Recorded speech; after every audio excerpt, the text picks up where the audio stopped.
Hello friends, ভিডিওতে দেখুন ডিসপ্লেটি কেমন যেন ঝাপসা হয়ে গিয়েছে, ব্লার হয়ে গিয়েছে। ডিসপ্লে ব্লার হয়ে গেলে লেখাগুলো কিছুই বোঝা যায় না, ঝাপসা হয়ে যায়, অস্পষ্ট হয়ে যায়। ফটোকপি করার সময় মাঝে মাঝে হঠাৎ করে এরকম সমস্যার সম্মুখীন আমাদের প্রায়ই হতে হয়।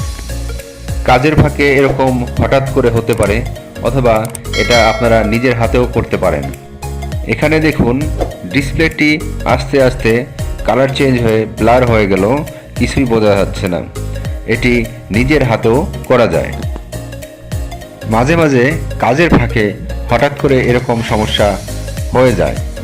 এটি কেন হয়, কিভাবে হয়, জানতে হলে ভিডিওটি পুরোপুরি দেখুন। বন্ধুরা, আমি ইসলাম ফ্রম ইসলাম ইঞ্জিনিয়ারিং।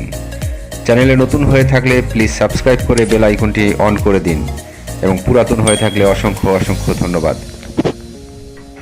আমি প্রায় দীর্ঘ 2 বছর যাবৎ এই ফটোকপি মেশিনটি পরিচালনা করি, অথচ আমি জানতাম না এই সমস্যাটি কেন হয় এবং এর সমাধান কিভাবে করতে হয়। এই সমস্যা হলে আমি সাথে সাথে টেকনিশিয়ানকে ফোন দিতাম, তিনি এসে সমাধান করে দিয়ে যেতেন। এই সমস্যার সমাধানটি আমি সেদিন হঠাৎ করে খুঁজে পেলাম।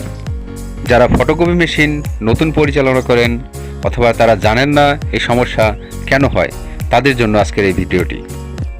বন্ধুরা, আপনারা দেখতে পাচ্ছেন ডিসপ্লের বাম দিকের সাইডে আমি আঙ্গুল দিয়ে নাড়াচাড়া করছি। কেন করছি?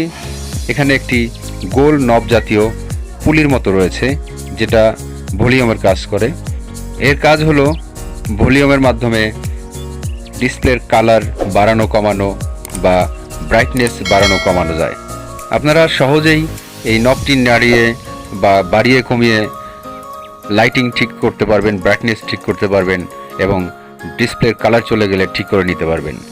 অনেক সময় ফটোকপি করতে করতে হঠাৎ এখানে হাত লেগে যেতে পারে, তাতে ডিসপ্লের কালার চলে যেতে পারে, ঝাপসা হয়ে যেতে পারে। সেক্ষেত্রে ভয় পাওয়ার কিছু নেই, আতঙ্কিত হওয়ার কিছু নেই। এখন থেকে এই সমস্যার সমাধান আপনি নিজেই করে নিতে পারবেন। ভিডিওটি যদি প্রয়োজনীয় মনে হয়, ভালো লাগে, প্লিজ সাবস্ক্রাইব করে বেল আইকন অন করে দিন এবং লাইক শেয়ার করে চ্যানেলটি এগিয়ে নিয়ে যান। ভিডিওটি দেখার জন্য সবাইকে অসংখ্য অসংখ্য ধন্যবাদ।